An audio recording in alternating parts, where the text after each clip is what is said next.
For the first time since 2014, the Indiana Pacers have advanced in the playoffs. This was a game in which Damian Lillard actually played at the last minute. Now, when I heard Dame was coming back, actually, I was kind of happy because when Dame is out there, the Bucks become worse on defense. When Dame is out there, Tyrese can do his thing. TJ McConnell can do his thing. Dame is a cone on defense, let's be real. So when I seen Dame was coming back, I wasn't really upset. I kind of was happy because I knew our guards was going to have big games. And I'm going to miss this rival, The Bucks, it was a blast playing those guys this year, I don't care what nobody says, there's some hatred, between these two teams, It's definitely a rival here. Yeah, the Bucks, they won a chip recently, but the Pacers just sent their ass home and they've dominated them. And the Bucks were ready to go home. I don't want to hear nothing about injuries. The Bucks had issues. It's not like injuries stopped them from doing something. Injuries didn't stop the Bucks from doing anything,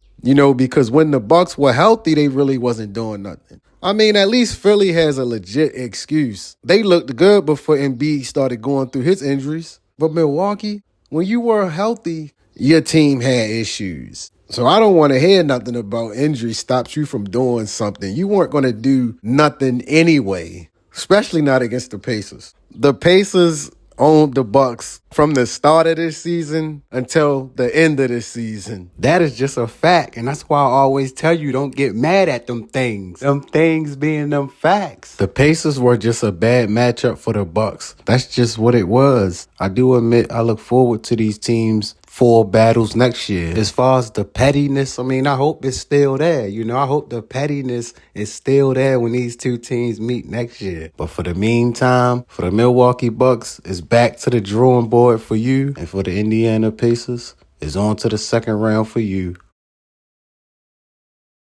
No matter what the situation is, we're going to attack it. And so I just think that no matter who's in front of us or whatever, we're going to go out there, we're going to play our style of basketball, we're going to grind, we're going to respect our opponent, and we're going to know that's always going to be a difficult situation no matter who you're playing in this league. As far as the Knicks, it's time to lock in. You already know what time it is. It's time to lock in. Both teams will lock in beginning Monday, 7:30 p.m., then Wednesday, 8 p.m. Then the series shifts to Gamesbridge Fieldhouse for Game 3, Friday, 7 p.m., and Game 4 will be Sunday, 3:30 p.m. Of course, Games 5 through 7, those games are if necessary, of course. So as of right now, we don't know nothing about none of that.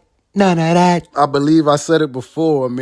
Coach Tibbs, that's all he knows. It's physicality. This series right here is for grown men. The Knicks are going to try to take the Pacers and drag them in the mud. That's the type of game the Knicks want. Jalen Brunson, I admit it. This dude is a stone cold killer. It ain't no other way to describe this dude. Some 40-point explosions. I can see it now. This is another challenge for Andrew Nembhard. Dudes like Josh Hart. He out here playing 45 plus a game. You might as well say this dude putting his career on the line for Tibbs. Luol Deng was similar. He used to play for Coach Tibbs and he ended up on a deathbed. Josh Hart out here putting his life on the line for Tibbs, playing all them damn minutes. All these dudes are playing 40 plus. You don't have to worry about any bench or anything with the Knicks, along with Brunson, Hart.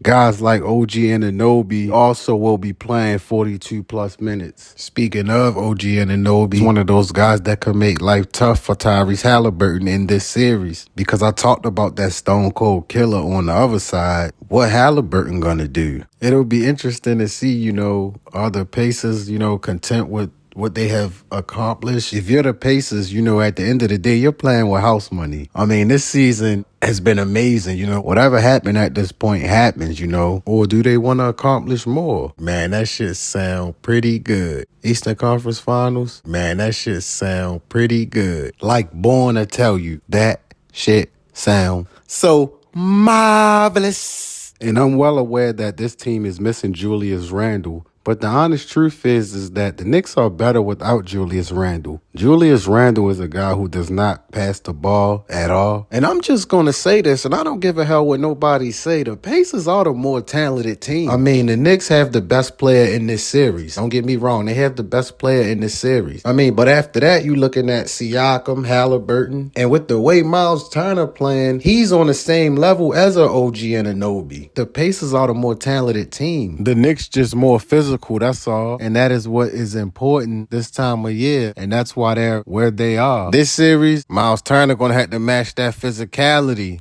Big Mitchell Robinson down there. Big Isaiah Hartenstein down there. Come on now. These dudes not special on offense. I give you that. But these guys are pivotal to what the Knicks do. They grab boards, set hard screens. They do the dirty work. And the Pacers got to make sure that these guys don't control the glass. Because that's exactly what they're capable of. Controlling the glass. And Lopez is done. Milwaukee didn't have a backup center. Let's be real. These young dudes, these dudes are physical. Like I said before, this series is not for the weak. The Pacers are going to get dragged through the mud. There's no doubt about that. That's just how the Knicks get down. But the Pacers have matured over the season and are ready for situations like this. If the Pacers can win one of these first 2 games in New York, they can get this done in 6. The home court advantage at Gangsbridge Fieldhouse is real, but this team must take it one game at a time. Can the Pacers pull off the upset? We shall see. But don't get mad at the facts, though.